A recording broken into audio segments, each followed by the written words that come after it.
Ake sikhulume ngalento okuthiwa ama-economic migrants. Ake sicabangele isimo somlando waseNingizimu Afrika kanye nezinhloso zomzabalazo wethu. Ecosystem. Thina esimnyama sabandlululwa emnothweni ngamabhunu. Izizukulwane nezizukulwane zafa zilwela ukufakwa kwethu.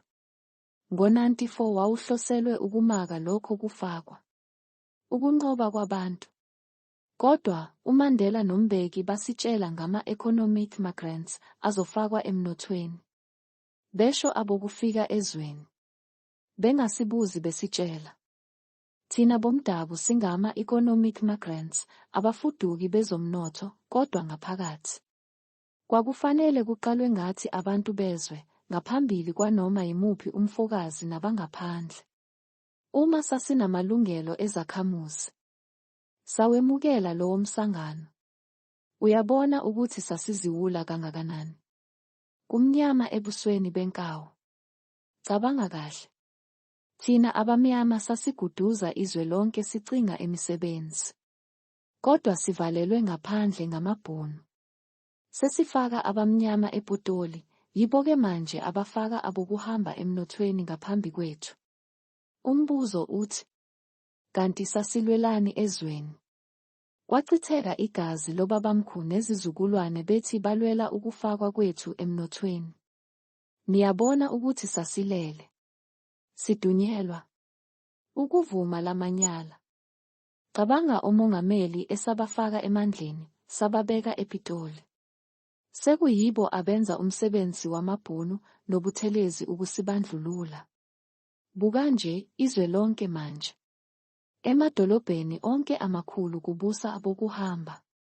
Isemalokishini nasemaphandleni bawuphethe umnotho. Ngoba sidayiswa ngama-askari ka-ANC. Yiwo lama askari afanayo eCodesa awasinika umthethosisekelo ongavikeli amalungelo ezakhamuzi. Yonke lento yayiplaniwe ukuze abokuhamba nezizwe zangaphandle zikwazi ukukhipha abantu bomdabu ezweni. Akulona iphutha leli. Ukudayiswa kwabantu ngosopolitiki. Treason ngesilungu. Icala elikhulu kabi leli. Namuhlanje babizwa abafuduki bezomnotho, economic immigrants.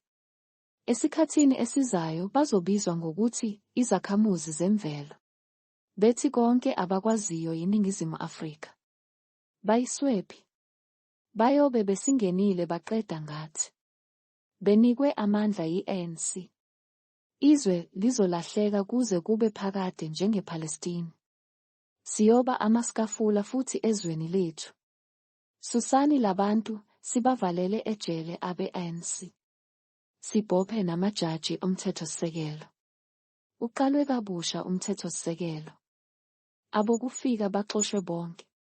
Siqale kabusha sakhe lelizwe. Sangakwenza lokho, lihambile izwe. Bafethu, liyahamba izwe sibhekile nje.